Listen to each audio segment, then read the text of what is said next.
yes is এনেই দিছিলোঁ গাইছ গোটেই গেল মই মানে চাব খুজিছিলোঁ কাটা যায় নে নাযায় कौन है ये लोग कहां से आते हैं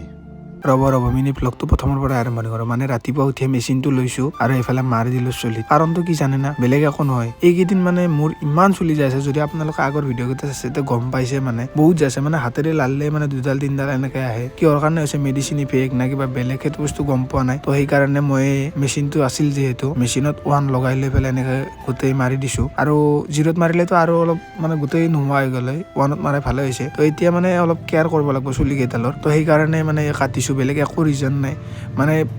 চবে জানে যেতিয়া মানে চুলি কাটা থাকে তেতিয়া চুলিৰ ওজনটো বাঢ়ি যায় আৰু যিমানে চুলি দীঘল হয় ওজনটো কমি আহে তো সেইকাৰণে কাটি দিছোঁ এতিয়া কিবা অলপ যত্ন ল'ব লাগিব বেয়া লাগবই উপায় নাই কাৰণ চুলিকেইডালে মেইন চুলিকেইডালতে মানুহৰ লুকছটো নিৰ্ভৰ কৰে যদি চুলিকেইডালৰ এনেকুৱা অৱস্থা হয় কেনেকুৱা হ'ব তো সেইকাৰণে এইটো ডিচিশ্যন ল'লোঁ বেলেগ একো নাই অলপ বেয়া দেখিলেও দেখক কিন্তু মেইন চুলিকেইডাল বচাই ৰখা পিছলৈ যদি চুলিকেইডালে নাথাকে মানে লাভেই নাই মানে সেইকাৰণে কাটছোঁ অলপ বেয়া লাগছে অলপ নহয় গাইছ বহুতে বেয়া লাগছে কাৰণ মই চুলি প্ৰায়ে দীঘল কৰিয়ে ৰাখোঁ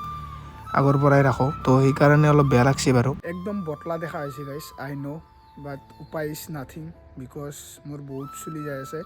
আৰু এতিয়াতো যদি এইটো মানে ষ্টেপ নলওঁ তেতিয়াহ'লে পিছত আৰু যাব তো এতিয়া কেয়াৰ কৰি আছোঁ ভিডিঅ'ত দেখা নাই মই যদিও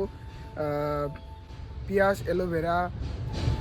নাৰিকল তেল এনেকৈ লগাই আছোঁ মানে কেয়াৰ কৰি আছোঁ তো আৰু কেয়াৰ কৰিব লাগিব তো পিছকলৈকে বচাই ৰাখিব লাগিলে এতিয়া ভালকৈ থাকিব লাগিব তো সেইকাৰণে বহুত চুলি গৈছে মেইনটেইন কৰিব লাগিব তো সেইকাৰণে কাটছোঁ বেলেগ একো নাই তো এতিয়া চাওঁ কি কৰিব পাৰি এনেকৈ ঠিক কৰিব পাৰোঁ নে নাই যদি ঠিক নহয় তেতিয়াহ'লে ডাৰ্মাত দেখাব লাগিব একবাৰ চাই লওঁ কেইদিনমান একমাহমান চাই লওঁ এতিয়া তাৰপিছত নেক্সট ষ্টেপ ল'ম আৰু মেডিচিনৰ কাৰণে হৈছে এইটো জানো কিন্তু বহুত বেয়াকৈ গৈছে না সেইটোৱে কাৰণ আৰু